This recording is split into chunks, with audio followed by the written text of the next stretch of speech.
Hello students, कैसे हो आप? अच्छे ही होंगे ना बेटा। तो आज अपन स्टार्ट करने जा रहे हैं बेटा ईएमआई, ठीक है ना, इलेक्ट्रोमैग्नेटिक इंडक्शन। यानी आज अपन बात करेंगे विद्युत चुम्बकीय प्रेरण की। तो जब से ईएमआई के बारे में हमने जाना ये घटनाएं, तो उसके बाद से जो अपनी इलेक्ट्रिसिटी है ना बेटा, वो बहुत ज़्यादा सस्ती भी हो गई और अपने को बहुत ज़्यादा फायदे भी मिले। यानी आप ऐसे बोल सकते हो कि इलेक्ट्रिसिटी की दुनिया में एक बड़ी क्रांति आ गई, ठीक है। तो ईएमआई से पहले अगर आपने विद्युत धारा का चुंबकीय प्रभाव नहीं पढ़ा है, मैग्नेटिज्म नहीं पढ़ा है, तो फिर आपको इस चैप्टर में थोड़ी दिक्कत होने वाली है। लेकिन फिर भी मैं थोड़ा सा आपको बता देता हूँ। यहाँ पर हम मैग्नेटिक फील्ड लाइन की चर्चा करेंगे बेटा। इस चैप्टर में हम चर्चा करेंगे किसकी? मैग्नेटिक फील्ड लाइन की। तो मैं आपको पहले बता देता हूं कि ये मैग्नेटिक फील्ड लाइन क्या है। ये इसी का एक पार्ट है मैग्नेट का। ध्यान से सुनो। आपने मैग्नेट तो देखा ही होगा। तो मैं स्टार्ट में चुंबक की बात करता हूं ना बेटा। ये रहा एक मैग्नेट है, इसका ये पोल N है बेटा, ये S है, ठीक है। दो पोल होते हैं, दो ध्रुव होते हैं, उत्तरी ध्रुव और दक्षिणी ध्रुव, ठीक है।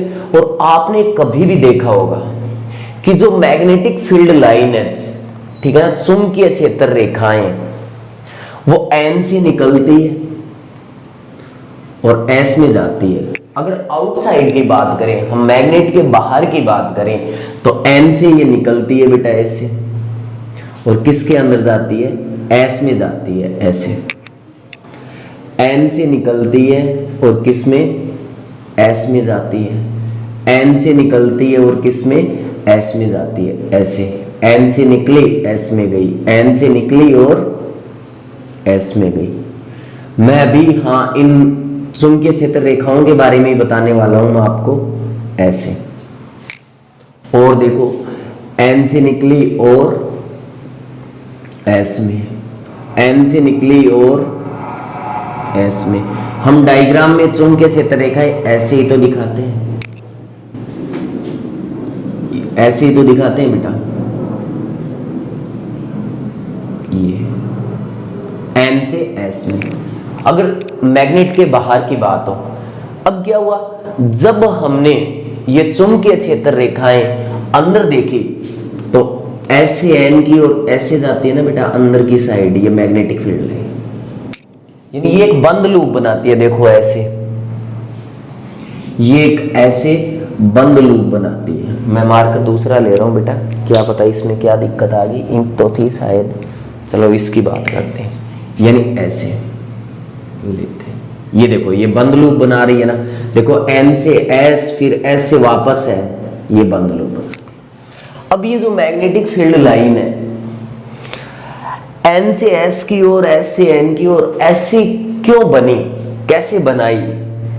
देखो मैं जानता हूं ये हम पहले वाले चैप्टर में पढ़ चुके हैं, लेकिन जिन बच्चों ने पहले वाला चैप्टर नहीं पढ़ा है, आपको चुंबकीय क्षेत्र रेखाओं के बारे में पता होना बहुत ही जरूरी है।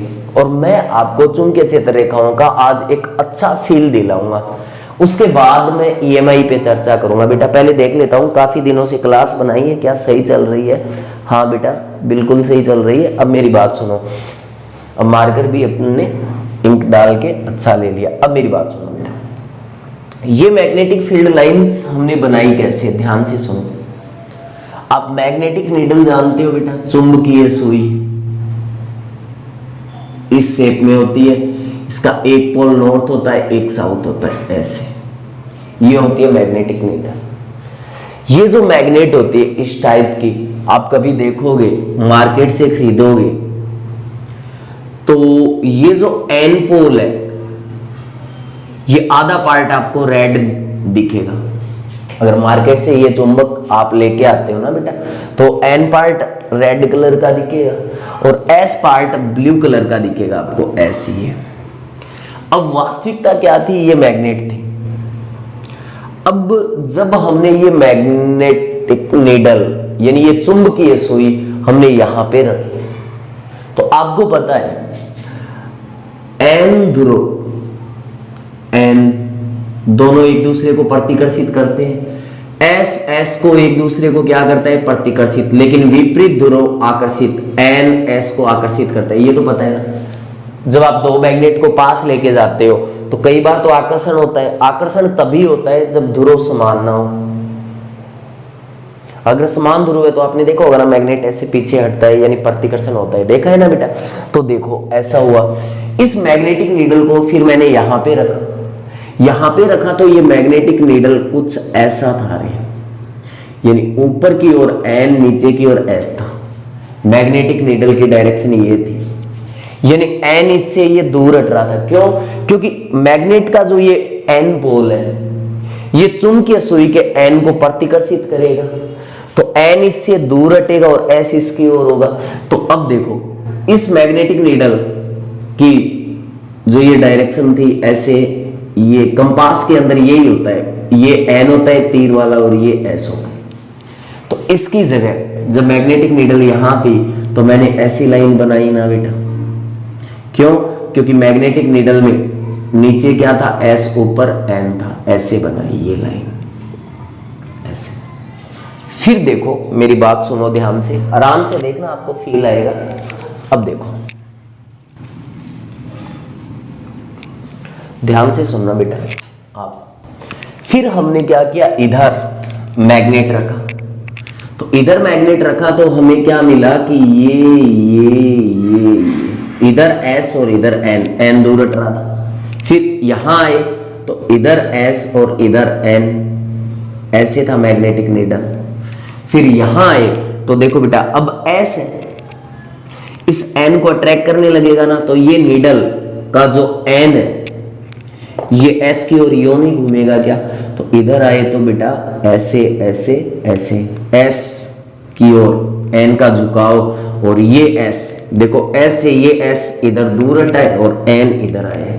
फिर इधर आए तो बेटा ऐसे ऐसे करते करते यहां पे आए तो कुछ ऐसा हुआ, ऊपर की ओर मैग्नेटिक नीडल चुंबकीय सुई का एन, नीचे एस, यानी इसकी जगह मैं एक तीर का चिन्ह बना दूं ऐसे, एस टू एन। ये देखो एन इधर है ना, तो ये लो, ये चुंबकीय सुई रख के ऐसे किया जाता है, ऐसे हर जगह रखी तो ऐसे ऐसे ऐसे ऐसे ये शेप मिली, ऐसे ऐसे ऐसे ऐसे ऐसे ये शेप मिली। इधर देखा तो भी ऐसे ही था बेटा मैग्नेटिक नीडल, ऐसे ऐसे, यानी एन से स्टार्ट हो रहा था, एस में जा रहा था। बोलो कोई दिक्कत वाली बात है क्या? एन से स्टार्ट हो रहा था और एस में जा रहा था।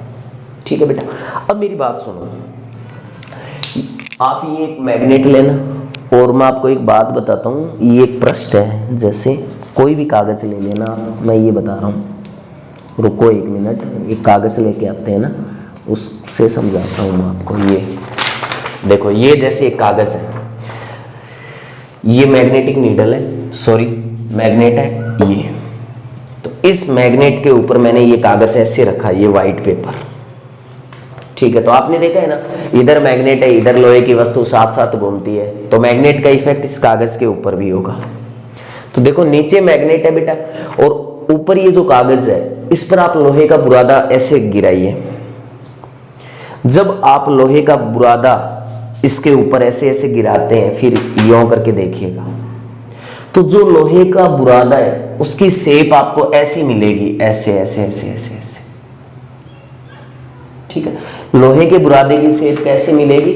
ऐसी मिलेगी, और आपको सबसे ज्यादा लोहे का बुरादा यहां और यहां मिलेगा, कि इधर तो फैल रही है ना, यहां पे वापस इकट्ठी एन से निकली है, तो एन से बहुत सारी और एस पे बहुत सारी मिली है, तो यहां और यहां बुरादा आपको ज्यादा मिलेगा। और जो बुरादा है वो ऐसे ही एरो के साइन में ऐसे ऐसे ऐसे बहुत सारा, आप कभी ऐसे करके देखना बेटा। तो इस कागज के ऊपर है ना, आपको बुरादा ऐसे ऐसे ऐसे ऐसे अलग सा मिलेगा, ऐसे ही ये जो तीर के चिन्ह है सेम वैसे ही मिलेगा वो लोहे का बुरादा, ठीक है। ये बात आप समझे बेटा। अब सुनो, चलो मैं कागज को छोड़ देता हूं, अब सुनो बेटा, ये बात तो आपने देखी। अब आप बोलोगे कि सर चलो ठीक है, आपने बोला कि बाहर तो N2S चला, ठीक है ना, अंदर S2N कैसे?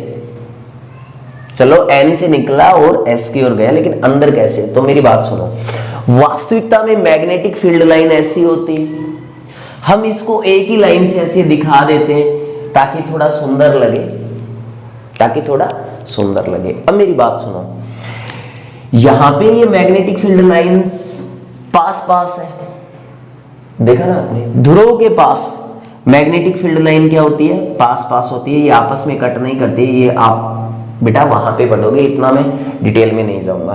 तो यहाँ पे पास पास होती है, यानी ये जो चुंबकीय क्षेत्र रेखाएं होती है, इनकी स्ट्रेंथ यहां और यहां ज्यादा होती है। कहां पे? पोल पे ज्यादा होती है। तो आपने कभी देखा होगा बेटा कि जो मैग्नेट के जो पोल होते हैं ये बल ज्यादा लगाते हैं, यानी जो चुंबकीय बल होता है वो ये ज्यादा लगाते हैं। यानी आप यहाँ पे चुंबक रखोगे तो आकर्षित या प्रतिकर्षित ज्यादा होगी यहाँ पे रखने की बजाय। देखो आप कोई दूसरा मैग्नेट या तो आप यहाँ पे रख रहे हो या इस पोल पे रख रहे हो, तो पोल पे जो आकर्षण या प्रतिकर्षण का बल लगेगा पोल के पास वो ज्यादा होगा। क्यों? क्योंकि पोल के पास मैग्नेटिक फील्ड लाइन ज्यादा है, यानी मैग्नेटिक फील्ड लाइन की स्ट्रेंथ ज्यादा है, यानी ये पास है, यहाँ पे इफेक्ट ज्यादा होगा, तो यहाँ पे फोर्स स्ट्रॉन्ग होगा बेटा। ये बात आप समझ चुके हो। अब मैं आपको बताता हूं, इसको मैं साफ कर दूं बेटा, यहाँ पे फोर्स ज्यादा क्यों लगेगा? क्योंकि मैग्नेटिक फील्ड लाइन की स्ट्रेंथ ज्यादा है। ठीक है, अब मेरी बात सुनो, इसकी मैं बात करूं कि ये अंदर एस से एन कैसे है। अब मेरी बात सुनना बेटा, मैं इसी मैग्नेट को बीच से तोड़ दूं, इस मैग्नेट को बीच से क्या कर दूं मैं? तोड़ दूं। तो आपने देखा है कि तोड़ते ही अपोजिट बन जाता है कुछ। कैसे? सुनो, ये मैग्नेट था एन और एस, तो मैंने ऊपर वाला टुकड़ा अलग किया ऐसे एन, और नीचे वाला टुकड़ा मैंने अलग किया ऐसे एस। तो देखो नीचे एस था, ठीक है ना बेटा, ऊपर क्या है? एन है। अब ध्यान से सुनो, जब हमने इस मैग्नेट को तोड़ा तो इसके बीच में मैंने मैग्नेटिक नीडल रखी ऐसे ऐसे ऐसे ऐसे, ठीक है बेटा। और हमने कुछ यहां पे नया देखा। यहां नया क्या देखा कि जैसे ही तोड़ने के बीच में मैंने मैग्नेटिक नीडल रखी, अब आपका ध्यान यहां पे होगा कि चुंबकीय सुई का एन, यानी मैग्नेटिक नीडल का एन तो यहां पे मिला अपने को और एस यहां पे मिला, एन यहां पे मिला और एस यहां पे मिला।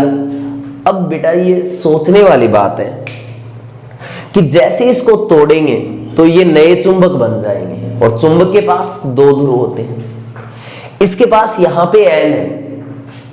तो देखो ये अगर ये एन होता ना बेटा, ये एन होता तो ये इस एन को ये प्रतिकर्षित करता, तो इसकी साइड क्या होता? एस होता।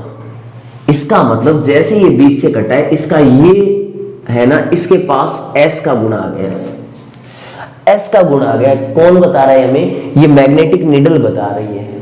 क्यों? क्या बता रही है मैग्नेटिक नीडल? क्योंकि मैग्नेटिक नीडल का एन इधर है, एन इधर है, इसका मतलब ये एस की साइड है बेटा,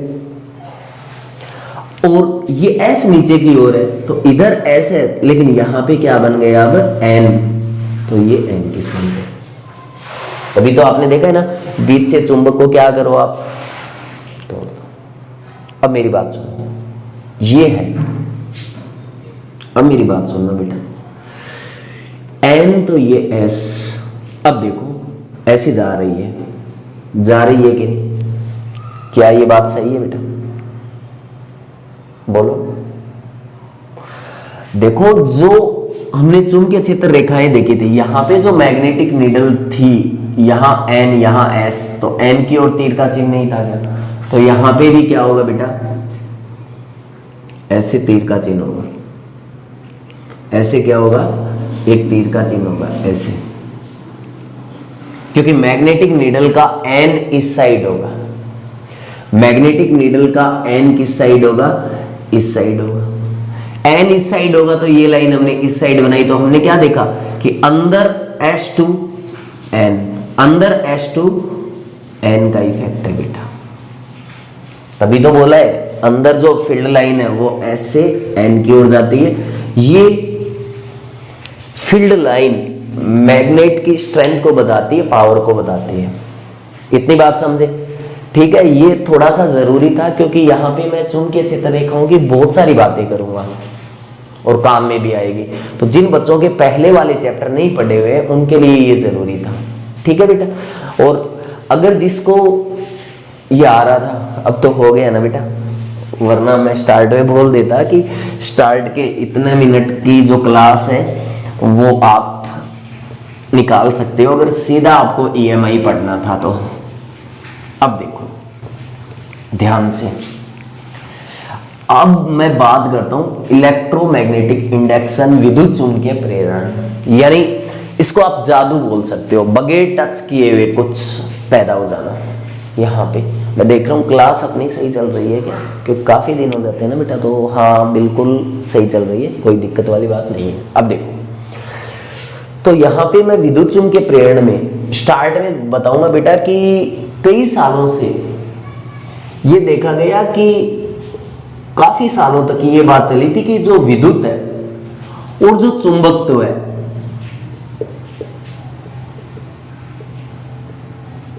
इसमें कोई संबंध नहीं है। काफी पहले, अब तो पता है संबंध है इनमें, यानी कई सालों पहले, काफी सालों तक ये बात चर्चा में रही कि विद्युत और चुंबकत्व में कोई रिलेशन नहीं है। फिर क्या हुआ बेटा कि जो 19वीं शताब्दी है, 19वीं शताब्दी में क्या हुआ कि जो ओरस्टेड है,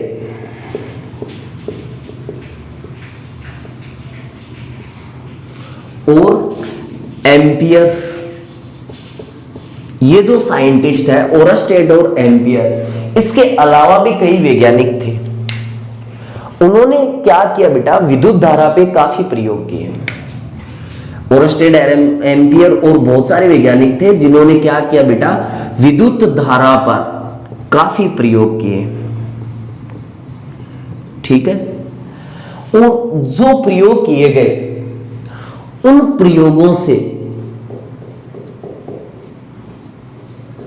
पता चला अपने को, उन प्रयोगों से क्या पता चला बेटा कि जो विद्युत और चुंबकत्व है उनका आपस में एक संबंध है। विद्युत और चुंबकत्व में आपस में क्या एक संबंध है। प्राचीन काल में ऐसा था कि इनमें कोई संबंध नहीं है, ऐसी बातें होती रहती थी, लेकिन फिर कुछ साइंटिस्ट आए जिन्होंने कुछ प्रयोग किए और उस प्रयोग से उन्होंने ये बताया कि इन दोनों में आपस में एक संबंध होता है। ठीक है ना, यानी यहां से ये पता चला बेटा कि जो गतिमान विद्युत आवेश है, गतिमान विद्युत आवेश, जो आवेश गतिशील है, ये चुंबकीय क्षेत्र उत्पन्न करता है,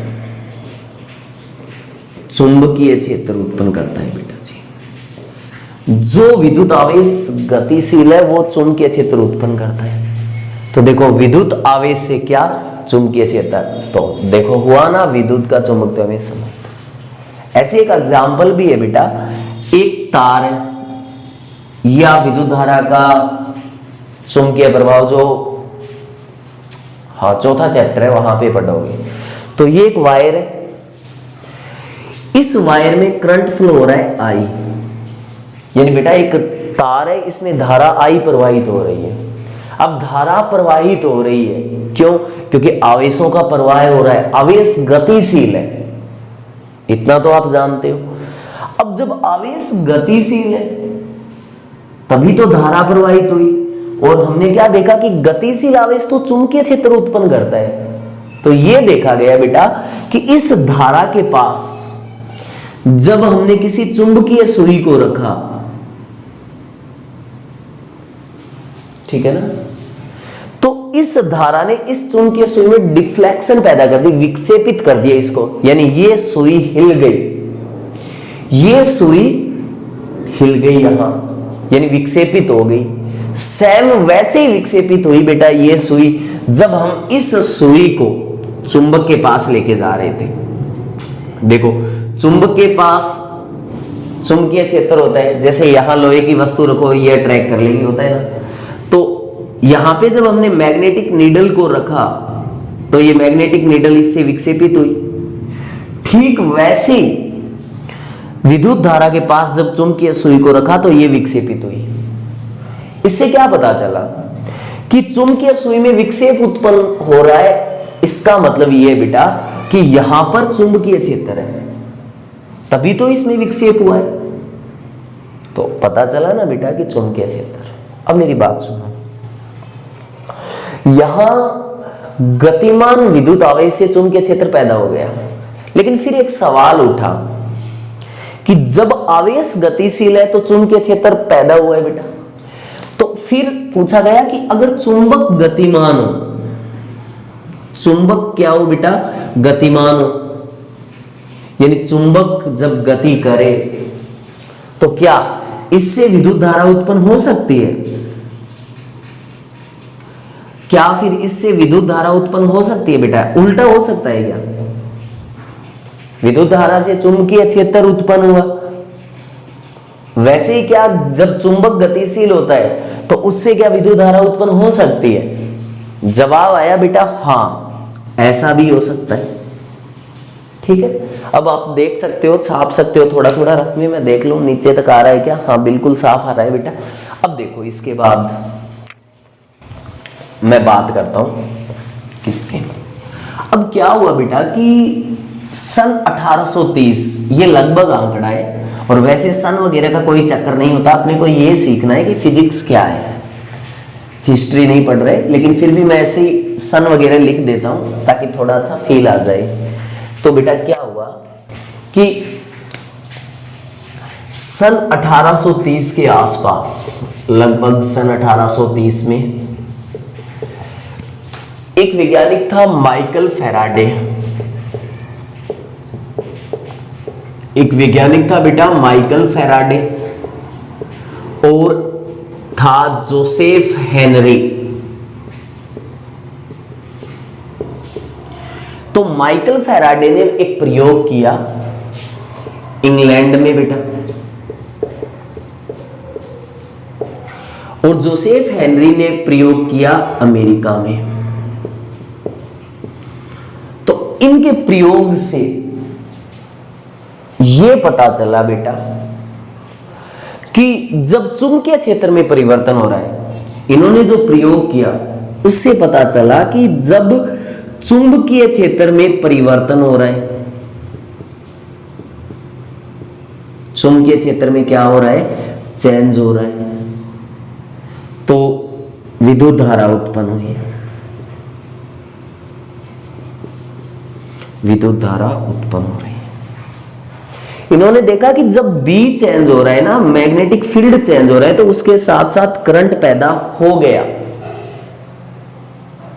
और चुंबकीय क्षेत्र चेंज हम करेंगे आगे, मैग्नेट को गतिशील करेंगे, चुंबक को गतिशील करेंगे, यानी जैसे जैसे हम चुंबक को गति करवाएंगे चुंबकीय क्षेत्र बदलेगा, और चुंबकीय क्षेत्र बदलेगा तो क्या होगा बेटा? विद्युत धारा उत्पन्न होगी, विद्युत धारा उत्पन्न होगी। ये बात आप समझे। वैसे आगे मैं डिटेल से और बताऊंगा बेटा, लेकिन पहले मैं आपको एक बात बताता हूं कि ये एक्सपेरिमेंट कैसे किए इन दोनों ने। तो ध्यान से सुनो, जो मैं बात कर रहा हूं मैग्नेटिक फील्ड लाइन की, चुंबकीय क्षेत्र रेखाएं मैं यहां पे दिखा रहा हूं। एक कोयल है, एक कुंडली है, बंद ऐसे, और यहां पे ये मैं दिखा रहा हूं मैग्नेटिक फील्ड, चुंबकीय क्षेत्र। तो ये जो अपने को क्रॉस दिखाया जा रहा है, इसकी त्रिज्या आर है, इसकी त्रिज्या क्या है? आर है। अब क्या हुआ कि जो मैग्नेटिक फील्ड है, ये क्रॉस ये बता रहा है अंदर की ओर, इस तल के लंबवत अंदर की ओर, डॉट होता तो बाहर की ओर। ये आप पीछे के चैप्टरों में पढ़ोगे। क्रॉस का मतलब मैग्नेटिक फील्ड है अंदर की ओर, चुंबकीय क्षेत्र। अगर ऐसे मैं डॉट से दिखाता तो मैग्नेटिक फील्ड इस तय के लंबवत बाहर की ओर होती। हाँ, इसका और इसका है दोनों ही इस सतह के लंबवत, ये अंदर ये बाहर। ये बात आप समझे ना। अब क्या देखा गया, देखो ये जो चुंबकीय क्षेत्र है ये वाला, इस चुंबकीय क्षेत्र का मान मैंने बोल दिया बी नोट, ठीक है।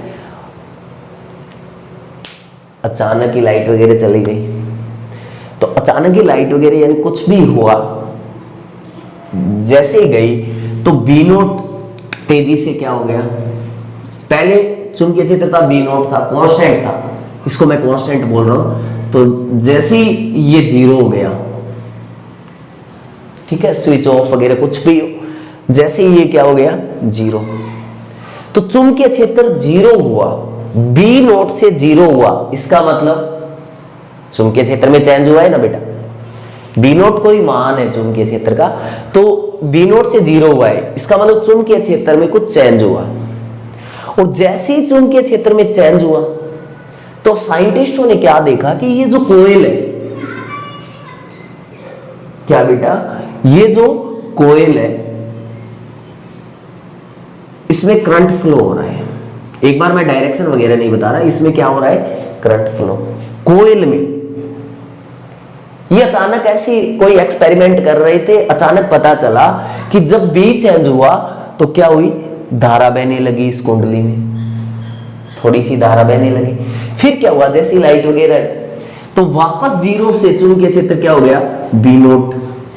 तो देखो बेटा 0 से बी नोट हुआ है, फिर चुंबकीय क्षेत्र क्या हुआ है, चेंज हुआ है, बदला है कि नहीं, बदला है। तो फिर जब चुंबकीय क्षेत्र बदला तो हमने क्या पाया कि चुंबकीय क्षेत्र फिर से बदला है, तो बदलते ही फिर धारा उत्पन्न, और जैसे बी नोट होके कांस्टेंट हो गया, बी नोट होके क्या हो गया बेटा, कांस्टेंट हो गया, तो क्या होने लगा, बोलो बेटा, धारा का मान 0 हो गया। जब बी चुंबकीय क्षेत्र कांस्टेंट हुआ ना, तो धारा क्या होगी, 0। कौन सी धारा, जो कुंडली में प्रवाहित हो रही थी। अब देखो, अब क्या देखा गया कि जब चुंबकीय क्षेत्र चेंज हो रहा है तब तो धारा मिल रही थी, ऐसा एक्सपेरिमेंटली देखा गया कि चुंबकीय क्षेत्र था, उसमें कोई कोयल रखी, चुंबकीय क्षेत्र बदल रहा था तो कोयल में धारा प्रवाहित हो रही थी, तो चुंबकीय क्षेत्र कांस्टेंट हुआ तो धारा प्रवाहित नहीं हुई, तो इलेक्ट्रिसिटी फ्री में मिलने लगी। फ्री में मिलने का मतलब ये नहीं सस्ती हो गई, और फ्री में भी मैं आपको बताऊंगा कैसे आप इलेक्ट्रिसिटी बना सकते हो फ्री में घर बैठे बैठे, वो अपन आगे बात करेंगे। लेकिन काम क्या करना है अपने को, चुंबकीय क्षेत्र में परिवर्तन करना है और धारा मिल रही है। और भी बात थी बेटा, आर का मान बदल दो, आर का मान बदलोगे तो कोयल छोटी बड़ी होती जाएगी, फिर भी बी बदलेगा, ये बी कैसे बदलेगा ये मैं आगे बताऊंगा। तो इस हिसाब से हम EMI से बहुत ज्यादा सीखने को मिला अपने को, बहुत ज्यादा खोजे हुए कुछ बहुत सारे उपकरण बने जो हमारे आधुनिक युग में काम आ रहे हैं, और आज की जनरेशन भी, कहने का मतलब बेटा आज का जो टाइम है वो भी EMI का काफी उपयोग है आज के समय में भी। EMI बोले तो इलेक्ट्रोमैग्नेटिक इंडक्शन, यानी विद्युत चुंबकीय प्रेरण। मैं बात किसकी कर रहा हूं बेटा, विद्युत चुंबकीय प्रेरण। ये क्या होता है, ये एक ऐसी परिघटना है बेटा, विद्युत चुंबकीय प्रेरण क्या है बेटा, ये एक ऐसी परिघटना है। कैसी परिघटना, जिसमें चुंबकीय क्षेत्र के द्वारा, यानी B के द्वारा, चुंबकीय क्षेत्र के द्वारा विद्युत धारा उत्पन्न की जाती है। वह परिघटना जिसमें ये जो चुंबकीय क्षेत्र है इसके द्वारा जो ये विद्युत धारा ऐसे उत्पन्न की जाती है ना, इस परिघटना को विद्युत चुंबकीय प्रेरण बोलते हैं। बगैर कुछ किए सिर्फ B को चेंज करते जाओ, धारा मिलती जाएगी। ठीक है ना बेटा। अब हम EMI पढ़ने से पहले बहुत ही जरूरी कॉन्सेप्ट है, ठीक है ना। वैसे ये एक एनर्जी ही मान सकते हो आप बेटा, चुंबकीय फ्लक्स ये एक एनर्जी के लेवल का ही है, एनर्जी के रूप में ही है। तो ये जो चुंबकीय फ्लक्स है EMI पढ़ने से पहले बहुत ही इंपॉर्टेंट टॉपिक है, यहां से अच्छे क्वेश्चन भी बनते हैं। ठीक है, तो मैं आपको क्वेश्चन भी करवाऊंगा, और इस चैप्टर को समझने के लिए आप चुंबकीय फ्लक्स को भी फील लेके देखोगे रियल में कि चुंबकीय फ्लक्स है क्या, मैग्नेटिक फ्लक्स। इसकी बात करें नीचे तक आप अपने शब्दों में कुछ छापना चाहो तो छाप सकते हो बेटा। हाँ ठीक है, अच्छा दिख रहा है। उधर आई इज इक्वल 0 कम दिख रहा है क्या, कट रहा है क्या? चलो इस बार नहीं, ठीक है। अब देखो बेटा, अब मैं बात करता हूं किसकी, मैग्नेटिक फ्लक्स की बात करता हूं, चुंबकीय सुई की बात करता हूं, नहीं सॉरी, चुंबकीय फ्लक्स की बात करता हूं। अब देखो ये होता क्या है चुंबकीय फ्लक्स। तो देखो बेटा, आज अपन चर्चा कर रहे हैं चुंबकीय फ्लक्स की। और आपने विद्युत फ्लक्स देखा होगा स्टार्ट में, ठीक है। तो ये जो चुंबकीय फ्लक्स है सेम वैसा ही है। वहां पे जो विद्युत क्षेत्र था, यहां पे चुंबकीय क्षेत्र है। अब देखो बेटा, ये जो चुंबकीय फ्लक्स है ये होता है फाई बी से दर्शाते हैं इसको। वहां पे भी फ्लक्स को फाई से दर्शाया था, यहां मैग्नेटिक फ्लक्स है तो बी या फाई एम से दर्शा दो, लेकिन अपनी एनसीईआरटी फाई बी से दिखाती है इसको। ये फ्लक्स होता क्या है, ध्यान से सुनो। ये एक एनर्जी है, और जो चुंबकीय फ्लक्स है वो चुंबकीय क्षेत्र का एक गुण है, ठीक है ना बेटा। अब देखो ये होता क्या है, ध्यान से सुनो। यहां पे ये चुंबकीय क्षेत्र है, ये मैग्नेटिक फील्ड लाइंस है, चुंबकीय क्षेत्र रेखाएं हैं बेटा। इसको मैंने बोला बी वेक्टर, चुंबकीय क्षेत्र रेखाएं, यानी यहां पे चुंबकीय क्षेत्र है। अब एक सतह की बात करें हम, ये एक सतह है जिसका मैं नामकरण कर दूं ए बी सी डी। तो ध्यान से सुनो, ये जो सतह है, इस सतह से कितनी मैग्नेटिक फील्ड लाइन, ये इस सतह से कितनी निकल रही है। और दूसरी बात बेटा, कैसे सुनो, एक बार मैं एक कागज लेके समझा रहा हूं आपको। जैसे ये एक सतह, यहां पे चुंबकीय क्षेत्र है, तो चुंबकीय क्षेत्र में मैंने इस सरफेस पे चर्चा की है। तो जो चुंबकीय क्षेत्र लाइन, मैग्नेटिक फील्ड लाइन है, ये मैग्नेटिक फील्ड लाइन ऐसे निकल रही है, यूं, कहने का मतलब ऐसे निकल रही है बेटा, ऐसे यूं यूं यूं यूं। तो अब देखो, जो ये मैग्नेटिक फील्ड लाइन निकल रही है, ये वाली, ये इस सतह के क्या है, लंबवत है। देखो 90 का बना रही है, वैसा ही मैंने यहां बनाया इसको, ये ऐसे है बेटा, दिखाई दे रहा है आपको। तो देखो ये जो मैग्नेटिक फील्ड लाइंस है, ये इस सतह के लंबवत ही तो है। और ध्यान से सुनो, सतह के लंबवत, ठीक है, इस सतह को चीरती हुई, इस सतह के लंबवत इस सतह को चीरती हुई जो मैग्नेटिक फील्ड लाइंस निकल रही है, मान लो इससे निकल रही है 10, 1 2 3 4 ऐसे ऐसे करके मैग्नेटिक फील्ड लाइंस कितनी निकल रही है, 10। तो जितनी चुंबकीय क्षेत्र रेखाएं निकल रही है, ठीक है ना, number of magnetic field lines, वही क्या है, चुंबकीय फ्लक्स है।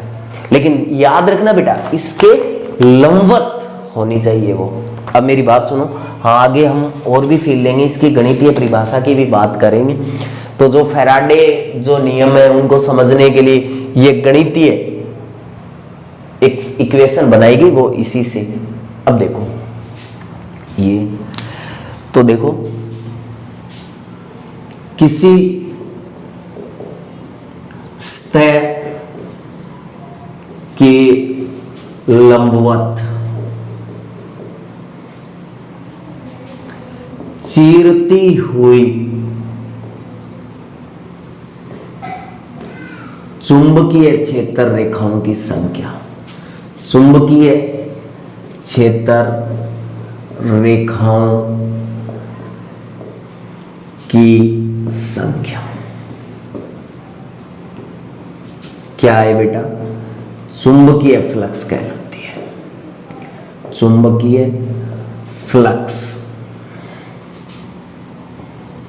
कहलाती है बेटा।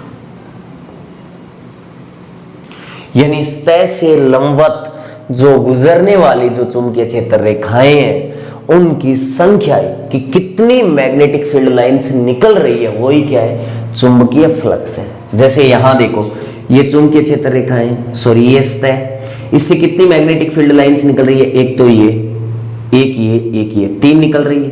और देखो ये ऐसे है, इसके ये लंबवत ही तो है तीनों, तो यहां पे जो चुंबकीय फ्लक्स फाई बी है वो कितना है बेटा, 3 है।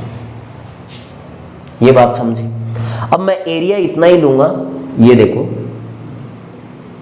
सतह उतनी बड़ी ली है मैंने, ये देखो ये रही, लेकिन मैं चुंबकीय क्षेत्र को परबल कर दूं, यानी हम स्ट्रांगली मैग्नेटिक फील्ड लाइन लेते हैं, यानी यहां पे मैग्नेटिक फील्ड क्या है, स्ट्रांग है। तो देखो बेटा आपने जैसी विद्युत क्षेत्र रेखाएं देखी थी, यानी B जितना ज्यादा स्ट्रांग होगा, ये मैग्नेटिक फील्ड लाइन उतनी ज्यादा पास होगी।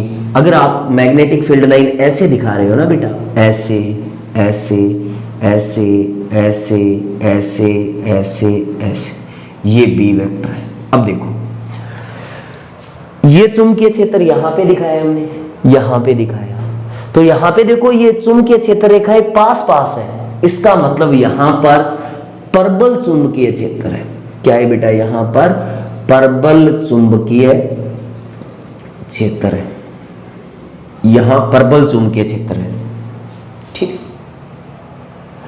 अब परबल चुंबकीय क्षेत्र है तो यहां पे फ्लक्स देखो, फाई बी इज इक्वल, देखो फाई बी, देखो ये सतह, इस सतह के लंबवत निकलने वाली चुंबकीय क्षेत्र रेखाएं देखो, इससे 1 2 3 4 5 6, यानी 5 6।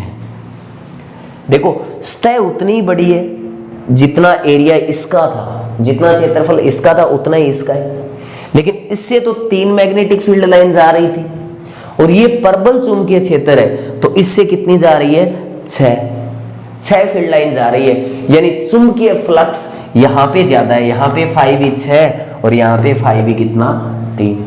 तो आपने क्या देखा कि जब बेटा चुंबकीय क्षेत्र B का मान अगर बढ़ा, यानी जब B का मान बढ़ता है तो B का मान बढ़ने पर 5 का मान भी तो बढ़ा है, एक के साथ दूसरा बढ़ रहा है, यानी ये जो चुंबकीय फ्लक्स है 5, चुंबकीय फ्लक्स 5 ये समानुपाती है किसके, चुंबकीय क्षेत्र B के।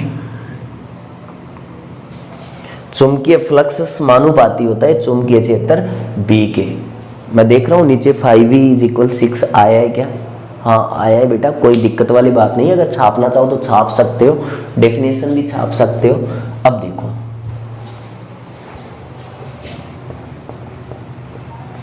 यहां पर आपने क्या देखा कि जितना स्ट्रॉन्ग मैग्नेटिक फील्ड होगा 5V उतना ही ज्यादा स्ट्रॉन्ग होगा, यानी B के बढ़ने पर फ्लक्स भी बढ़ेगा, ठीक है ना बेटा, चुंबकीय क्षेत्र के बढ़ने पर फ्लक्स भी बढ़ेगा। तो यहां से आपने क्या देखा कि चुंबकीय फ्लक्स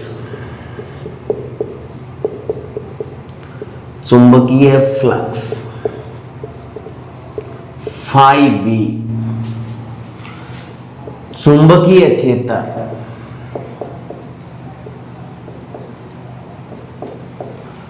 B के समानुपाती होता है।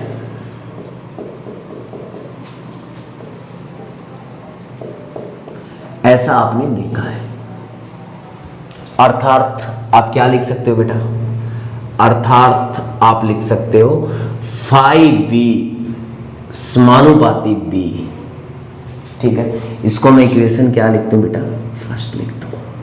अब देखो एक चीज और बताऊं मैं, अगर एरिया बढ़ गया तो, जैसे मैं कोई कॉइल ले रहा हूं उसका एरिया बढ़ा दो, कॉइल का क्या बढ़ा दो बेटा, एरिया। सुनो पहले तो ये था, इसका एरिया इतना था, ठीक। अब देखो मैग्नेटिक फील्ड लाइंस ये है,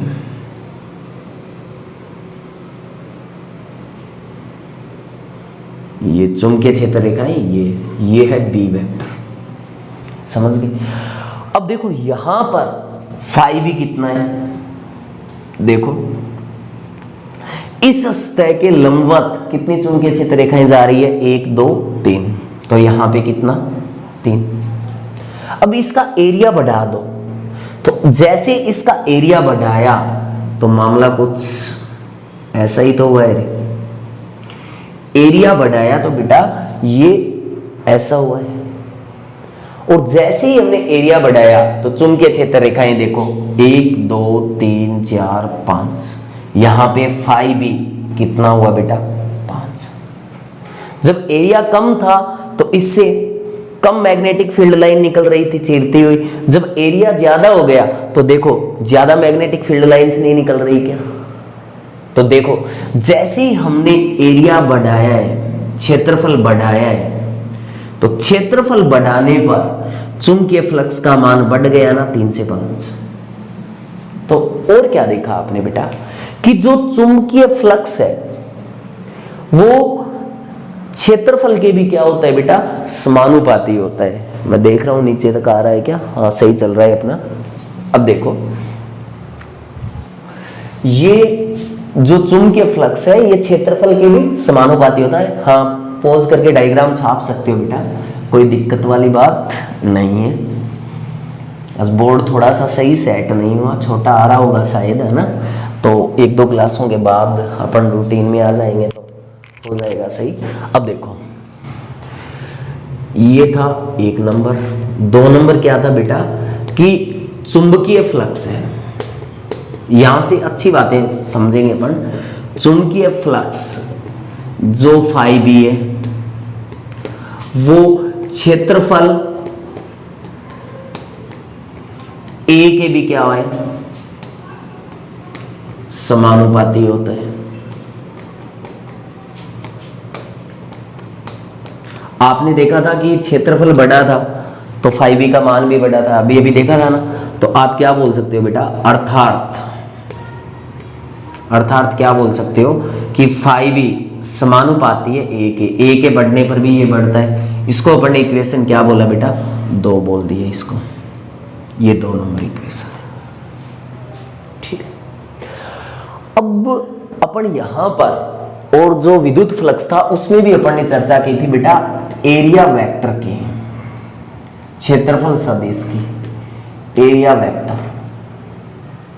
तो देखो जैसे हमने यहां पे कोई सतह की चर्चा की है तो जो क्षेत्रफल सदिश होता है, एरिया वेक्टर होता है, उसकी जो डायरेक्शन होती है वो ऐसे होती है, यानी सतह के साथ ये 90 का बनाता है। जैसे ये सतह, इसका एरिया वेक्टर कैसे होगा बेटा, ऐसे होगा, यानी इस सतह के साथ कितना बनाएगा, 90 का एंगल बनाएगा ऐसे। ये आप पीछे के चैप्टरों में देख चुके हो।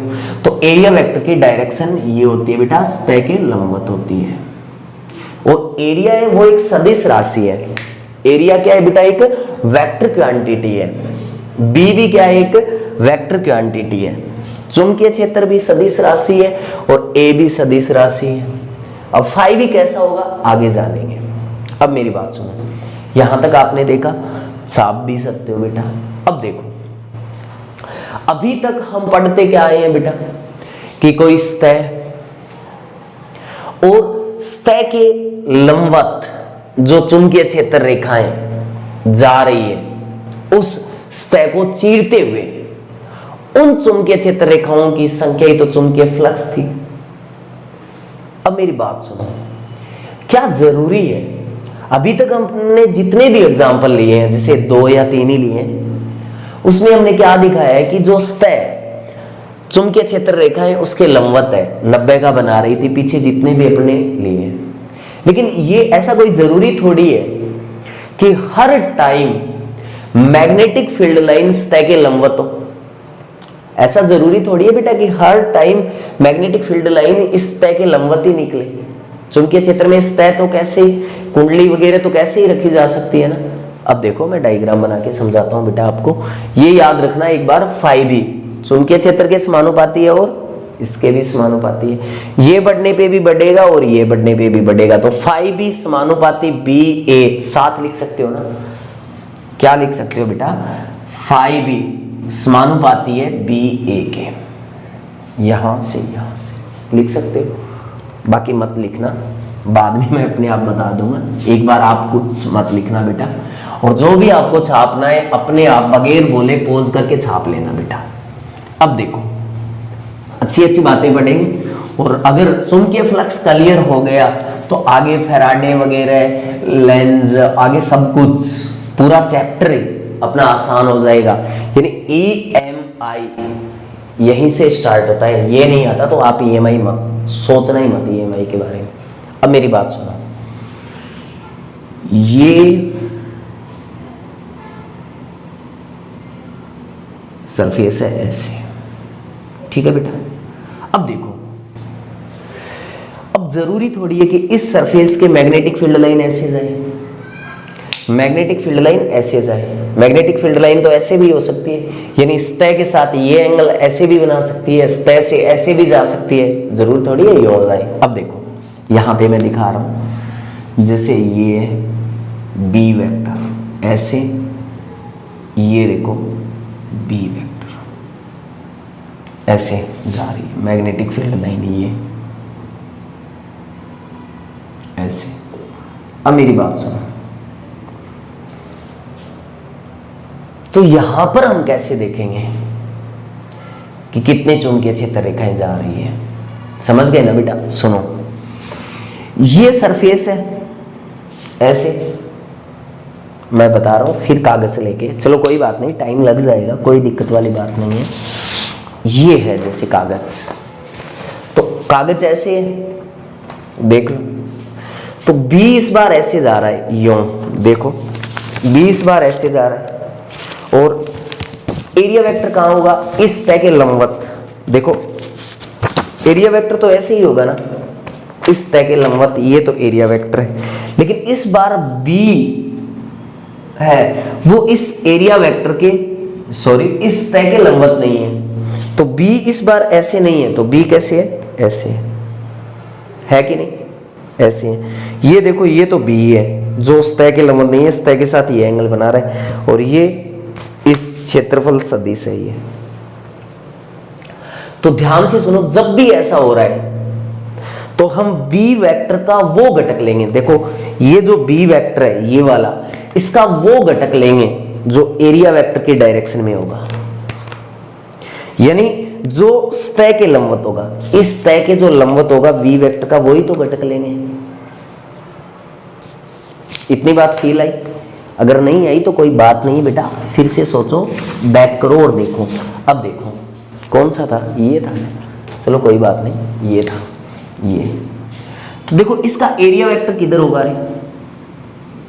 इसका एरिया वेक्टर तो इधर है ना, और इस बार बी ये बना रहा है मान लो थीटा, ये बी वेक्टर। तो पीछे हमने देखा था कि सतह के लंबवत थी एरिया वेक्टर, और सतह के लंबवत गुजरने वाली चुंबकीय क्षेत्र रेखा। तो ये बी वेक्टर तो सतह के लंबवत नहीं है, लंबवत होती तो ये जैसे एरिया वेक्टर ऐसी नहीं गुजरती क्या रही है? बोलो। अब मेरी बात सुनो, ये ऐसे गुजरती तो ये बी वेक्टर है, तो इधर देखो इस सतह के लंबवत कितनी पार होगी? तो इसका इधर घटक देखो, ये थीटा है ये बी है, तो इधर घटक क्या होगा? बी कोस ऑफ थीटा, ठीक है बेटा।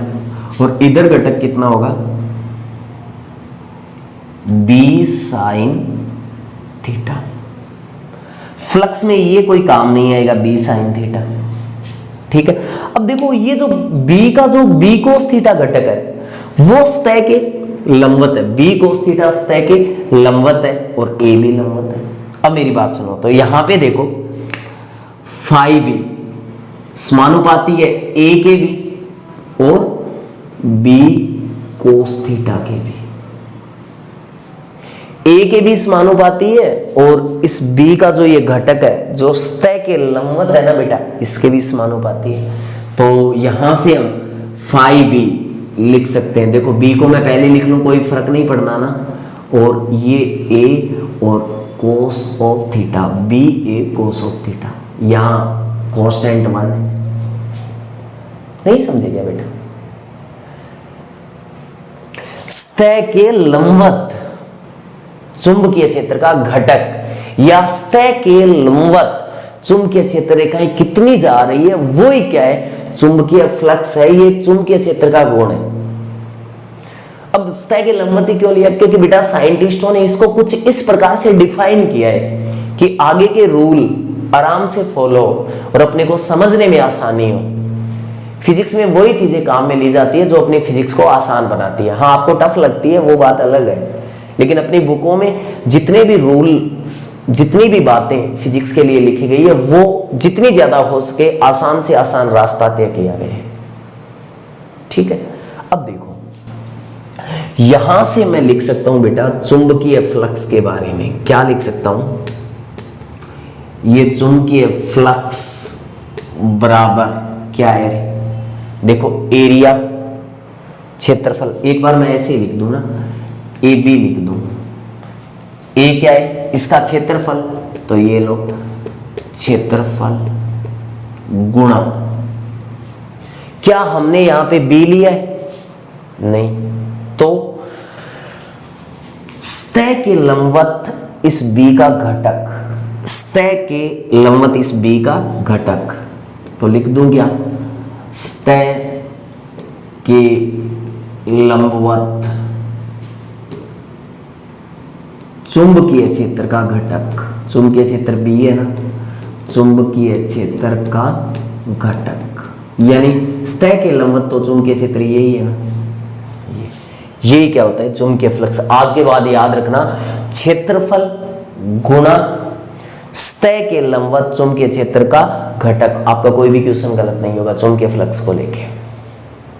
आपको चुंबकीय क्षेत्र का वही घटक लेना है जो सतह के लंबवत हो। अब आप बोलोगे कि सर फिर बी साइन थीटा का इफेक्ट क्यों नहीं पड़ा, तो ध्यान से सुनो, फिर से आज ये कागज अपने बड़ा काम आ रहा है।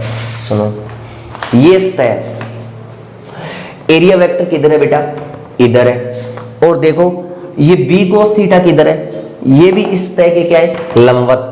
तो ये देखो बी कोस थीटा तो इस सतह को चीरते हुए जा रहा है, बी कोस थीटा तो इस सतह को चीरते हुए जा रहा है, लेकिन देखो बी साइन थीटा ऐसे नहीं है क्या, तो बी साइन थीटा बेटा ऐसे है, बी कोस थीटा तो ऐसे चीर रहा है, लेकिन बी साइन थीटा ऐसे है, ऊपर से ऐसे फिसल रहा है, यूं ऊपर से ऐसे फिसल रहा है, देख लो बी साइन थीटा ऐसे ऊपर से फिसल रहा है।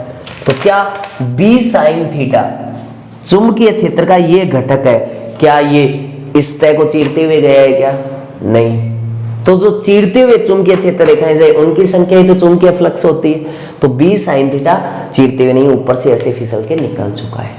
ये बात समझे क्या, तो यहां से आपने क्या समझा बेटा कि जरूरी नहीं है चुंबकीय क्षेत्र रेखाएं हर टाइम सतह के लंबवत हो, जरूरी नहीं है कि चुंबकीय क्षेत्र रेखाएं हर टाइम सतह के लंबवत हो, ऐसे थीटा एंगल पे भी तो हो सकती है। तो उस टाइम क्या करेंगे, जब किसी एंगल पे मिलेगी तो क्या करेंगे, आपको एक ही काम करना है कि चुंबकीय क्षेत्र का वो घटक लेना है जो इस सतह के क्या हो, लंबवत, और चुंबकीय क्षेत्र का वो घटक आपने ले लिया जो सतह के लंबवत है, उसको उस सतह के एरिया से गुणा कर दो, आपको क्या मिल जाएगा, चुंबकीय फ्लक्स।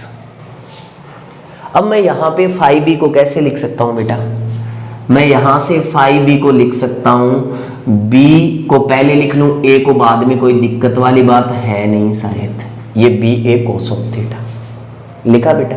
अब मेरी बात सुनो, ये फाई बी है, तो फाई बी क्या मैं ऐसे लिख सकता हूं, ये बी भी एक वेक्टर क्वांटिटी है चुंबकीय क्षेत्र, ए भी क्या है, एक वेक्टर क्वांटिटी है, दोनों ही सदिश राशि है, तो B vector dot A vector, क्या बेटा मैं ये लिख सकता हूं, B vector dot A vector. बेटा आपने देखा है +1 में A vector dot B vector क्या होता है, A B cos of theta, दो सदिशों का अदिश गुणनफल आता है तब कोस थीटा आता है, तो यहाँ पे दो सदिशों का अदिश गुणनफल है, तभी तो देखो B A cos of theta. तो आप इसकी गणितीय परिभाषा आप ऐसे भी बोल सकते हो चुंबकीय फ्लक्स के बारे में कि जो चुंबकीय क्षेत्र बी सदिश है और क्षेत्रफल सदिश ए सदिश है, उसका जो ये अदिश गुणनफल है डॉट प्रोडक्ट है, वो ही क्या है बेटा, चुंबकीय फ्लक्स है।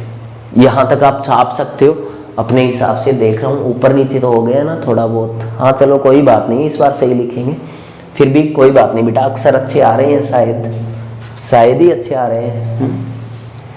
अब देखो बहुत ही अच्छा चैप्टर है, अगर आपके कॉन्सेप्ट अच्छे होते हैं और अगर आपका पहले जिस दिन आप मैग्नेटिज्म पढ़ लोगे ना तो ये चैप्टर और ज्यादा फील आने लगेगा, क्योंकि बेटा उसके बाद ही ये फील दिलाता है, क्योंकि अपनी जो फिजिक्स फर्स्ट का जो पार्ट है वो सीरीज से चलता है, बीच से नहीं चलता।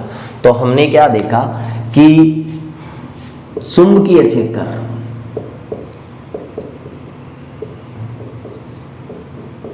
क्या बेटा जी, बी सदिश तथा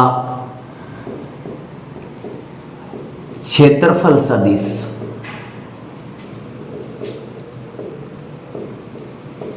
ए सदिश का गुणनफल, ए सदिश का गुणनफल, ए सदिश का सॉरी अदिश गुणनफल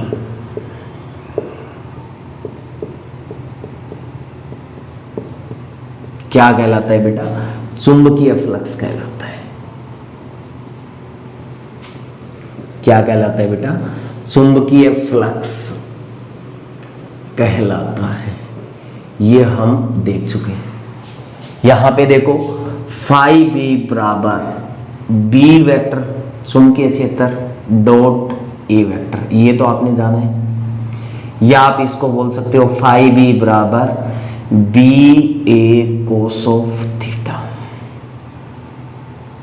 देखा है कि नहीं, ये होता है। ये कहां से आया, वहीं से आया है कि ये बी के भी समानुपाती है, ए के भी समानुपाती है, थीटा के साथ भी रिलेशन कैसे रखता है, पहले ये छाप लो, ठीक है। पूरी क्लास अभी तो 58 मिनट की हुई है ना, कोई दिक्कत वाली बात नहीं, थोड़ी बहुत लंबी जा सकती है क्लास।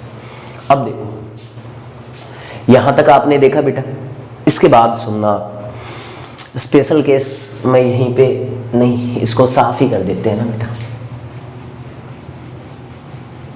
अब देखो चुंबकीय फ्लक्स के अपन स्पेशल केस पढ़ेंगे। चुंबकीय फ्लक्स के अपन क्या पढ़ेंगे बेटा, स्पेशल केस पढ़ेंगे।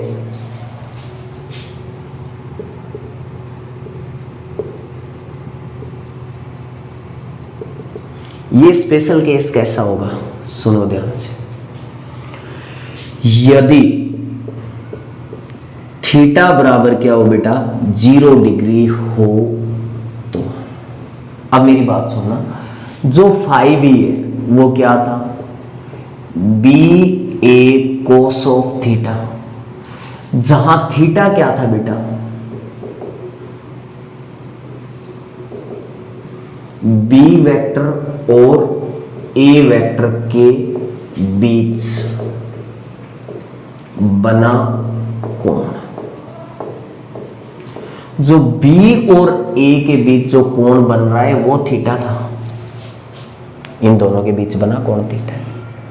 और आपने देखा बी वेक्टर क्या था, सदिश, ए वेक्टर सदिश, और इन दो सदिशों का कैसा गुणनफल था, अदिश गुणनफल था।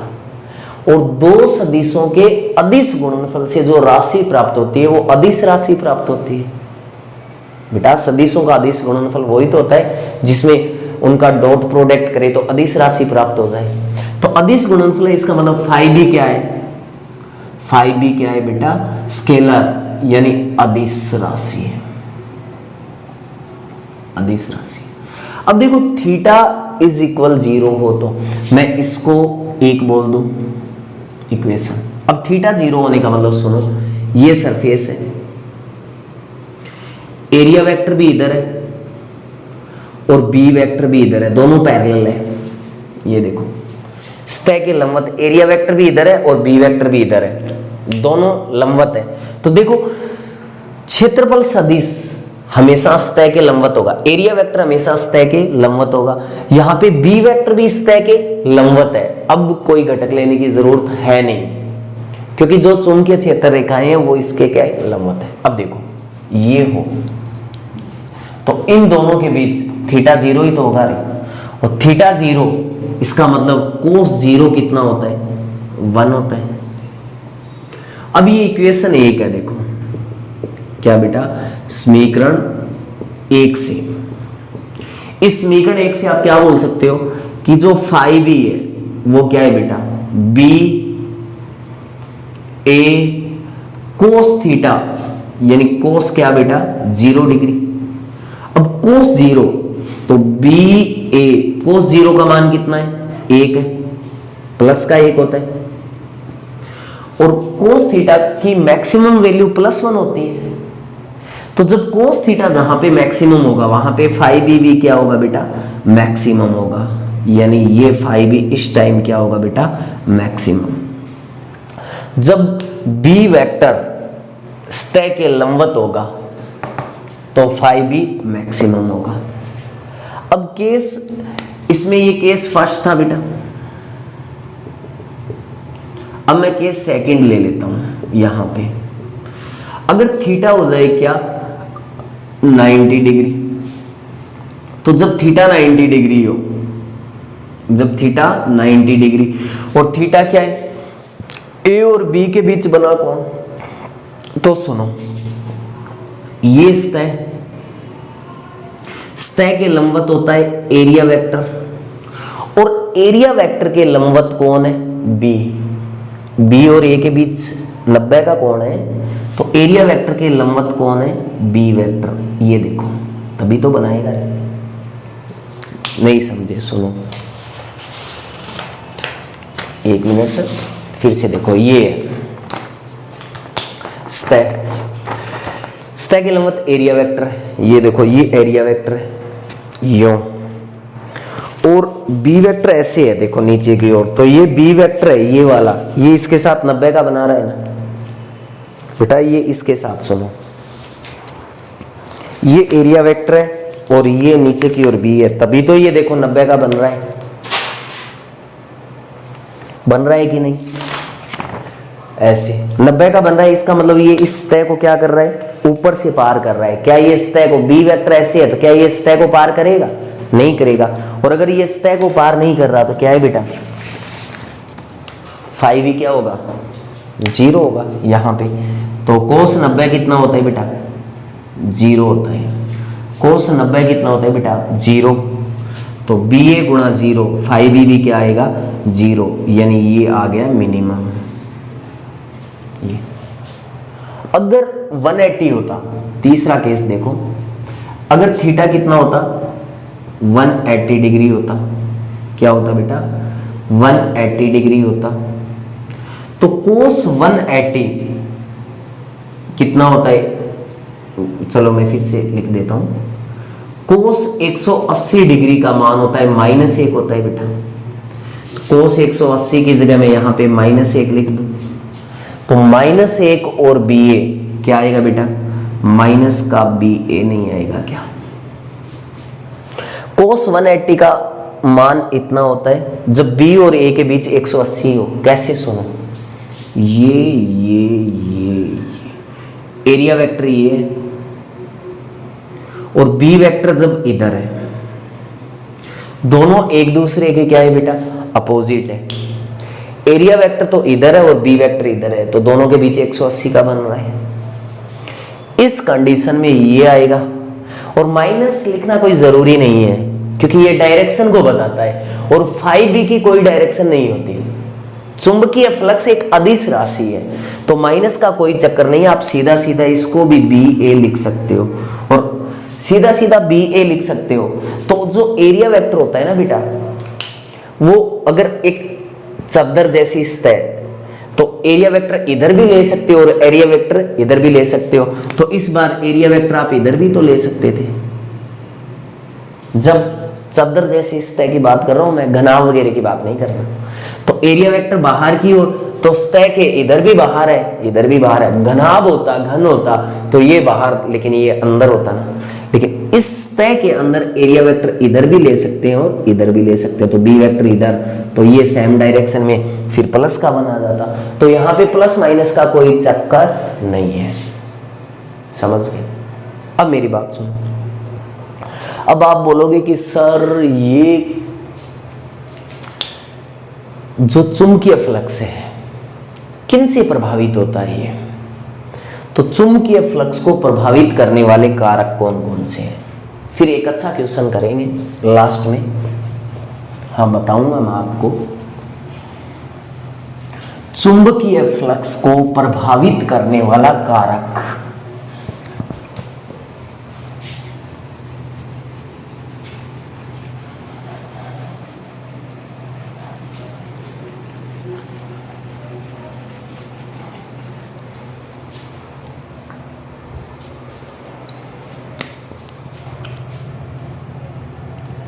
चुंबकीय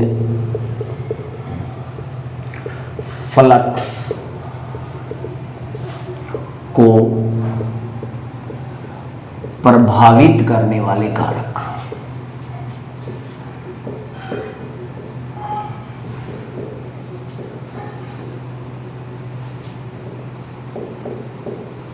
ये क्या है बेटा? तो देखो ध्यान से, जो चुंबकीय फ्लक्स है उसको प्रभावित करने वाले कारक क्या है? तो सबसे पहले आप चुंबकीय फ्लक्स के बारे में जानते हो, आज के बाद आपको पता होना चाहिए बेटा फाई बी क्या होता है? B A cos of theta होता है। ये समीकरण 1 है। अब इस समीकरण 1 से क्या स्पष्ट है ये बताओ आप। अब तो बच्चों वाली बात है बेटा, समीकरण 1 से स्पष्ट है कि आगे मैं और अच्छे ढंग से समझाऊंगा मैं इस चीज को। क्या स्पष्ट है देखो, अगर B चेंज हुआ, क्या हुआ बेटा? अगर B क्या हुआ? चेंज हुआ, तो क्या होगा बता सकते हो?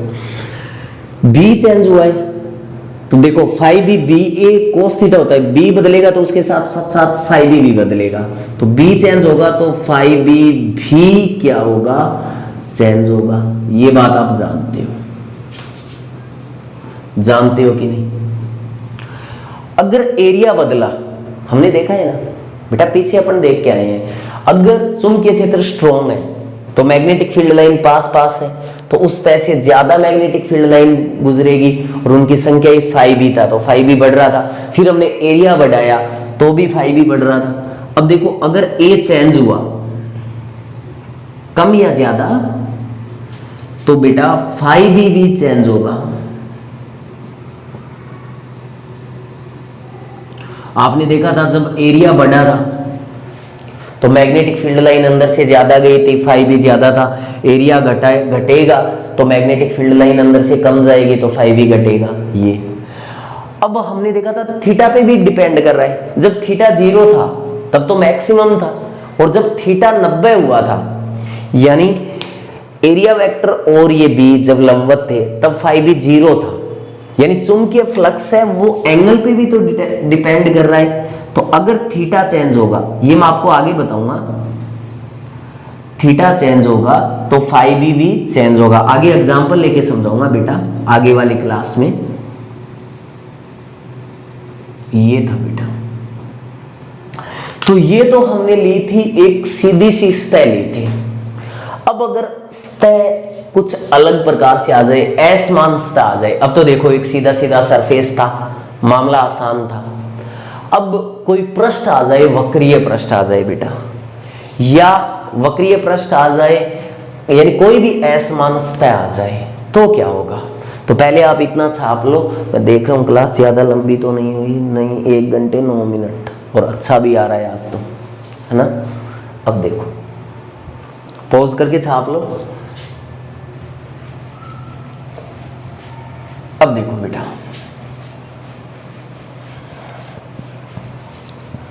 अब हम चुंबकीय फ्लक्स देखेंगे कि ये तो सीधा सरफेस था, यानी जैसे हमने आयताकार कोई सरफेस लिया या फिर वर्ताकार, कुंडली वर्ताकार थी, तो हमें पता है कि ये जैसे वर्त है तो सेमी डायरेक्शन में जाना है, यानी ऐसे है तो सभी का घटक सेम ही रहना है।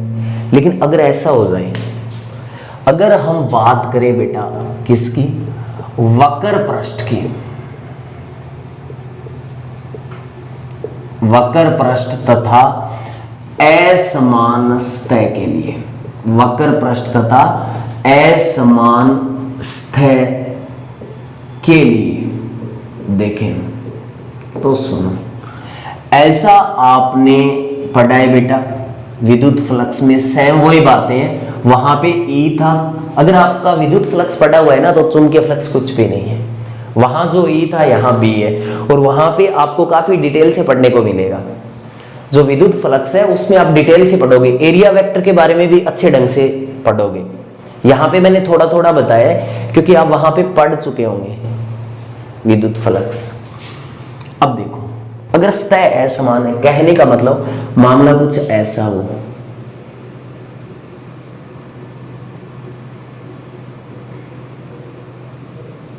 ऐसा कोई सरफेस है, ये वाला ऐसा, और मैग्नेटिक फील्ड लाइंस ऐसे हैं,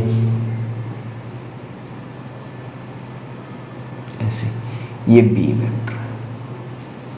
तो सुनो, मैं ये जैसे एक कटोरा सा है ऐसे, तो मैं इसकी बाहर वाली सतह, इसकी बात कर रहा हूं, इस सतह की बात कर रहा हूं, इस सतह की।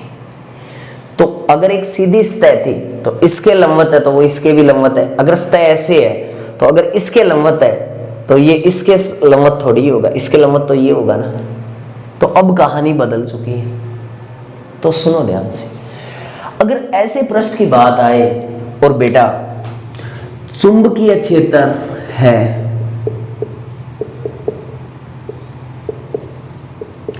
उस चुंबकीय क्षेत्र का परिमाण यानी मैग्नीट्यूड मान और दिशा, चुंबकीय क्षेत्र का परिमाण और दिशा अगर भिन्न भिन्न है, अलग अलग है,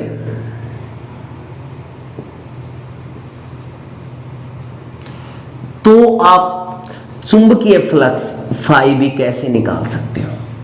अगर चुंबकीय क्षेत्र का परिमाण मैग्नीट्यूड जैसे 5 टेस्ला 10 टेस्ला ऐसे, और दिशा अगर भिन्न भिन्न है तो फाई भी कैसे निकालेंगे। अब मेरी बात सुनो, और ऐसी सतह, ध्यान से सुनना। तो ऐसी सतह के लिए हम छोटे छोटे एरिया काटेंगे। क्या लेंगे बेटा, ऐसे छोटा छोटा एरिया लेंगे, ये लिया ये लिया, ये छोटा सा एरिया ले लिया, लिया है कि नहीं रे, ये एक हमने छोटा सा एरिया ले लिया ऐसे, ये लो ऐसे, ये एरिया ले लिया, और ये एरिया वेक्टर हमने छोटा सा एरिया लिया है ना, ये इतना देखो, ये पूरा सरफेस है, ये पूरा सरफेस है, इसका एक छोटा सा भाग लिया है, और जो एक प्याला होता है उसका एक छोटा सा भाग देखोगे आपको लगभग एक समतल सा नजर आएगा। जैसे आप इस एरिया को लो तो इसका एरिया वेक्टर ऐसे कहीं होगा, देखो यूं है, तो इतनी सी सतह का एरिया वेक्टर ये है, इस सतह का एरिया वेक्टर कुछ यूं होगा, इसका कुछ यूं यूं यूं। तो हमने इसका छोटा सा एरिया क्षेत्रफल लिया है। अब छोटा सा लिया है तो वहां पे उसको ए से नहीं, हम किससे डिनोट करेंगे बेटा, डी ए वेक्टर से। किससे डिनोट करेंगे बेटा, डी ए वेक्टर से डिनोट करेंगे। अब देखो बी वेक्टर की डायरेक्शन ये है बेटा, और एरिया वेक्टर ये है, और एरिया वेक्टर तो इस सतह के लंबवत होता है, इस सतह के साथ 90 बना रहा है, इस सतह के साथ क्या बना रहा है, ये 90। फिर हमें क्या देखना है, फिर हमें ये देखना है कि जो बी वेक्टर है क्या वो इस सतह के लंबवत है, नहीं रे, सतह के लंबवत तो ये डी ए वेक्टर है, एरिया वेक्टर की डायरेक्शन है। अब बी वेक्टर सतह के लंबवत नहीं है तो ये इधर आएगा ना, तो ये एंगल बी वेक्टर और डी ए के बीच में एंगल कितना है, थीटा है कि नहीं। तो इस बी वेक्टर का इधर घटक लोगे तो बी कोस ऑफ थीटा नहीं होगा क्या, पीछे आप पढ़ चुके हो, इसका इधर घटक ये आप सीधा सीधा बोल दो। जो फ्लक्स है छोटे से एरिया डी ए से देख रहे हैं, डी ए वेक्टर के लिए देख रहे हैं, तो फ्लक्स भी डी फाई भी नहीं होगा क्या, यानी फ्लक्स भी छोटा सा ही होगा ना, छोटे से एरिया से। और फ्लक्स क्या होता है, चुंबकीय क्षेत्र और चुंबकीय क्षेत्र क्या है, बी वेक्टर, और चुंबकीय क्षेत्र बी वेक्टर है, और क्षेत्रफल सदिश यहां पे डी ए वेक्टर है। तो जो क्षेत्रफल सदिश होता है उसका अदिश गुणनफलित होता है, बी वेक्टर और ए वेक्टर का अदिश गुणनफली होता है। यहां पे एरिया ए नहीं है, एरिया छोटा है तो हमने लिया डी ए। डॉट प्रोडक्ट है ना बेटा, तो डॉट प्रोडक्ट है तो आप इसको कुछ और भी लिख सकते हो, B D A cos of theta, B D A cos of theta अदिश गुणनफल है, तो ऐसे आ जाएगा। अब मेरी बात सुनो, ये बात हो गई, इसके लिए निकाल लिया। मान लो इसको मैंने 1 बोल दिया, db1। ऐसे ही कोई एक यहाँ पे सरफेस ले लो, उसके ये लंबवत ये हो गया, ये b इधर हो गया, ये थीटा हो गया, ऐसे कुछ करके उसके लिए क्या निकालना, d5b2। तो उसके लिए यहाँ पे b1 था तो उसके लिए क्या आ जाएगा बेटा, b2 वेक्टर da वेक्टर 2, ऐसे आ जाएगा। तो मैं आपको 11th में बता चुका हूं, जब असमान ऐसे आ जाए एरिया तो हम छोटे छोटे क्षेत्रफल के लिए, देखो ऐसे बहुत सारे क्षेत्रफल के लिए, ऐसे छोटे छोटे क्षेत्रफल के लिए क्या निकालें बेटा, ऐसे फ्लक्स निकाल लें, ऐसे ऐसे ऐसे प्रत्येक छोटे छोटे के लिए, और इन सब को जोड़ दें तो कंप्लीट एरिया के लिए आ जाएगा ना, ऐसे d5b3, यानी कोई और एरिया लिया है ये, तो ये b3 वेक्टर da3, ऐसे ऐसे ये nवा मान लो तो d5 nवे के लिए n क्या है रे, bn vector dot da vector. ये b1 b2 b3 क्यों ले रहा है, क्योंकि मैंने बोला है चुंबकीय क्षेत्र का परिमाण भी भिन्न हो सकता है, b1 b2 b3 bn अलग अलग हो सकता है, सेम होता तो ले लेते, कोई दिक्कत वाली बात नहीं थी। अब हमें इस कंप्लीट सतह से निकलने वाली चुंबकीय क्षेत्र रेखाओं की संख्या, यानी हमें कंप्लीट फ्लक्स चाहिए, तो कंप्लीट फ्लक्स चाहिए तो आप फाई भी कैसे निकालोगे बेटा, इन सबको जोड़ दो। देखो थोड़े थोड़े एरिया से हमने निकाला फ्लक्स, फिर कंप्लीट एरिया से चाहिए तो जो हमने थोड़े थोड़े से निकाला है उसको कंप्लीट को जोड़ देंगे ना बेटा, तो क्या आएगा, यहां से जोड़ दो d5b1 plus d5b2 plus dot dot dot d5bn। ये यहाँ सभी से जो फ्लक्स आया है वो जोड़ दो। मैं 11th में ये बातें बता चुका हूँ, असमान का मामला हो तो ऐसा हो। अब ऐसा करोगे तो बहुत टाइम लगेगा, तो हम क्या करते हैं, इसके लिए एक आसान सा रास्ता है ना बेटा, b5b, आप विद्युत फ्लक्स में पढ़ोगे E vector dot dA vector का समाकलन। यहां पे क्या है, B vector dot dA vector, और इन सब को जोड़ना है तो हम क्या कर देते हैं, समाकलन, और सतह की बात हो रही है तो ये लगा दो S। तो जब असमान सतह हो ना बेटा, या वक्र पृष्ठ हो, तो फ्लक्स निकालने के लिए उसका क्या कर देते हैं, समाकलन। क्यों, क्योंकि पहले हमने छोटे छोटे क्षेत्रफल के लिए निकाला था, पहले हमने छोटे छोटे क्षेत्रफल के लिए फाई भी निकाला, फिर पूरे एरिया को तो ये जोड़ना पड़ता। इसको जोड़ने का एक आसान तरीका है, इसका क्या कर दो इंटीग्रेशन, तो पूरे सरफेस के लिए आ जाएगा। ऐसा हम पहले पढ़ चुके हैं। अब देखो इसके बाद लास्ट बात, मैं इसकी विमा मात्रक की बात कर लेता हूँ, उसके बाद एक प्यारा सा क्वेश्चन करेंगे और उसके बाद अपन आगे की क्लास बाद में देखेंगे। 1 घंटा 19 मिनट ही हुआ है ना, चलो कोई बात नहीं है। मैं अब बात कर लेता हूँ चुंबकीय फ्लक्स की, मात्रक की और विमा की। अब देखो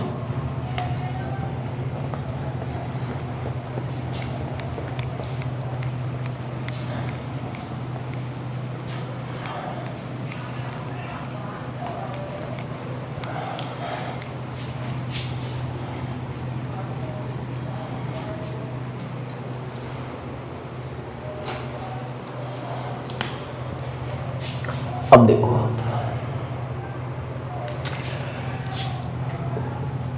चुंबकीय फ्लक्स का मात्रक क्या जानते हो बेटा चुंबकीय फ्लक्स के बारे में? सुनो, जो फाई बी होता है चुंबकीय फ्लक्स, वो क्या होता है? B A cos of theta होता है। तो फाई बी का ऐसा ही मात्रक क्या होगा? फाई बी का एस आई मात्रक देखना है अपने को। तो फाई बी ये गुणा ये होता है, तो फाई बी का ऐसा ही मात्रक देखो, ये इसके बराबर होता है। तो बी क्या है? चुंबकीय क्षेत्र। चुंबकीय क्षेत्र का मात्रक क्या है? टेस्ला। ए क्या है? क्षेत्रफल। क्षेत्रफल का metre square. Tesla metre square. Cos theta का कोई मात्रक है नहीं, मात्रकहीन है। टेस्ला मीटर स्क्वायर ये होता है फाई बी का ऐसा ही मात्रक। और जो ये टेस्ला मीटर स्क्वायर होता है ना बेटा, इसको हम वेबर भी बोलते हैं। तो चुंबकीय फ्लक्स का ऐसा ही मात्रक क्या होता है? वेबर भी होता है। यहां से हाँ आप ये भी बोल सकते हो ना बेटा, B A cos of theta क्या होता है? वेबर। तो यहां से आप बी का मात्रक भी देख सकते हो। कैसे? बी का मात्रक देखना है तो ये एरिया है, सिर्फ आपको बी देखना है। तो बी देखना है तो ए कोस थीटा को भाग में लिख दूं क्या? तो बी का मात्रक चाहिए, ऐसा ही मात्रक किसका चाहिए आपको? बी का। तो ए को इधर भेजोगे तो वेबर के भाग में चला जाएगा ना, तो ये वेबर अपॉन ए भाग में चला गया, ए एरिया है तो वेबर अपॉन मीटर स्क्वायर, और कोस थीटा का कोई मात्रक होता नहीं है, तो वेबर पर मीटर स्क्वायर। ये चुंबकीय क्षेत्र का मात्रक ऐसे भी मिलता है आपको। ठीक है बेटा। अब देखो जो चुंबकीय फ्लक्स है उसका जो सीजीएस मात्रक है फाई बी का, क्या बेटा? सीजीएस मात्रक। ये क्या होता है? ये होता है बेटा मैक्सवेल।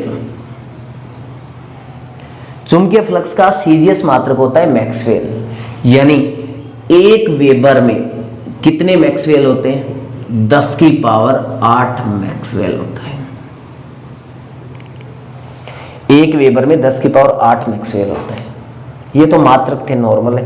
अब चुंबकीय फ्लक्स की विमा देखेंगे अपन, इंपॉर्टेंट है, बोर्ड एग्जाम में भी पूछी जा सकती है, यानी किसी भी एग्जाम में पूछी जा सकती है बेटा।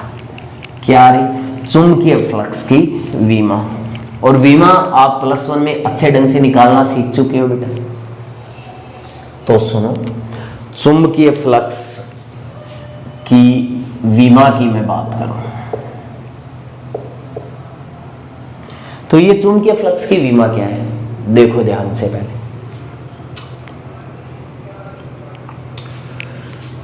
फाई बी की विमा ये क्या होती है? M1 MLTA, M1 L2 T-2 A-1, ऐसे बॉक्स में भी बंद करना है। ये होती है फाई बी की विमा, यानी चुंबकीय फ्लक्स की विमा। अब देखो आप चौथे चैप्टर में पढ़ोगे कि चूंकि F क्या होता है? I L B sine theta, ये होता है F फोर्स। ठीक है, तो यहां से आप B निकालोगे। देखो ये प्रूफ करोगे आप पीछे चैप्टर में, यहां पे मैं प्रूफ नहीं करूंगा, पीछे आ चुका है ये। तो यहां से B क्या होगा? देखो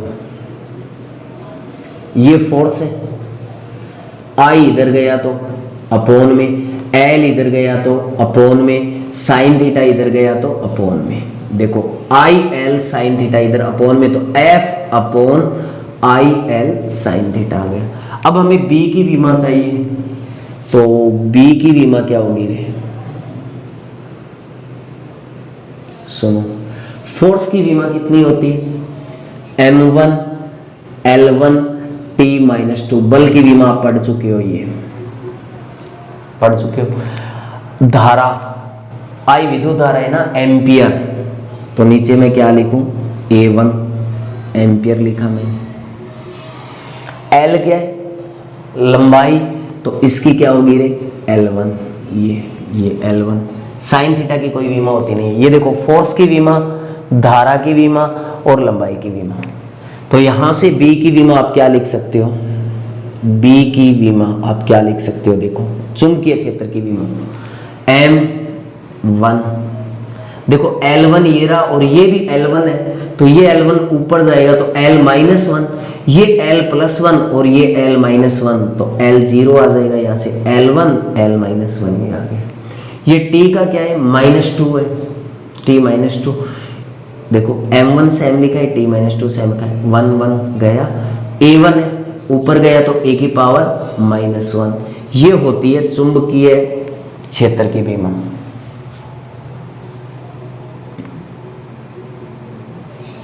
न्यूटन पर एम्पियर मीटर, ये भी तो मात्रक सुना है ना आपने चुंबकीय क्षेत्र का, न्यूटन पर एम्पियर मीटर, ये आगे की बात है। ये रहा। अब देखो फाई होता क्या है, B A cos of theta. अब कोस थीटा की तो कोई विमा होती नहीं है, इसकी कोई विमा नहीं है, तो फाई बी की विमा क्या होगी, बी की विमा गुणा ए की विमा, क्योंकि कोस थीटा की तो कोई विमा ही नहीं है। तो देखो बेटा फिर फाई बी यानी चुंबकीय फ्लक्स की विमा क्या होगी, देखो बी की विमा कितनी होती है ये देख लो, अभी अपन ने निकाली है, M1 L0 T-2 A-1, ये है बी की विमा, निकाल दी। आगे गुणा में ए क्या है, एरिया, क्षेत्रफल, क्षेत्रफल मीटर स्क्वायर होता है, तो मीटर के लिए L और स्क्वायर के लिए L2, यही तो है। तो यहां से फाई बी की विमा क्या होगी, फाई बी की विमा ये क्या होती है, देखो M1 है बेटा, ये L0 है, ये L2 है ना, तो देखो L2 आ गया, 0 + 2 2 आ गया, T-2 A-1, ये है चुंबकीय फ्लक्स की विमा। देख लो यही तो लिखा था 12-21। ठीक है, आज की क्लास वैसे ही लंबी होगी तो मैं ऐसे करूंगा ना बेटा कि अभी आप ऐसे पढ़ते रहना, ठीक है, और कल मैं आपके सामने एक क्वेश्चन लेके आऊंगा, एक क्या बहुत सारे चुंबकीय फ्लक्स पे हम बहुत सारे क्वेश्चन करेंगे। तब तक आप अच्छे ढंग से पढ़ते रहना बेटा, तब तक के लिए बेस्ट ऑफ लक। ठीक है बेटा जी।